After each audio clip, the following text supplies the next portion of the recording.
எப்பேற்பட்ட தோல் வியாதி, ஸ்கின் டிசீஸ், அலர்ஜி இவைகளால் பாதிக்கப்பட்டு வருகின்றவர்கள், தோல் மருத்துவர்கள் யாரும் எல்லோரும் திருமழப்பாடி ஸ்ரீ வைத்தியநாத சுவாமி ஆலயத்தில் வணங்கி பலவிதமான பழங்களால் தயாரிக்கப்பட்ட பழச்சாறுகளை இறைவனுக்கு அபிஷேகம் செய்து அதையே அருந்த வேண்டும்.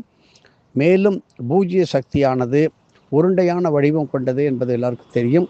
அப்படி கணிதத்திலே, கணித மார்க்கத்திலே, ஜோதிடம், ஆராய்ச்சி இவைகளில் நல்ல உயர்ந்த நிலையில் வர வேண்டும் என்று நினைக்கின்றவர்கள் டி கல்லுப்பட்டி, மதுரை அருகில் உள்ள டி கல்லுப்பட்டி ஆலயத்தில் உள்ள ஸ்ரீ மல்லிகார்ஜுனேஸ்வரரை வணங்கி அபிஷேகங்கள் செய்து உருண்டையான பழங்கள், சப்போட்டா, ஆப்பிள், மாதுளை, ஆரஞ்சு இவைகளை எல்லாம், உருண்டையான பழங்களை எல்லாம் யார் ஒருவர் தானம் கொடுக்கின்றார்களோ அவர்களுக்கு கணிதத்தில் அதி உன்னதமான ஒரு நிலை ஏற்பட்டு உயர்ந்த பொறுப்பையும் அவர்கள் பெறுவார்கள்.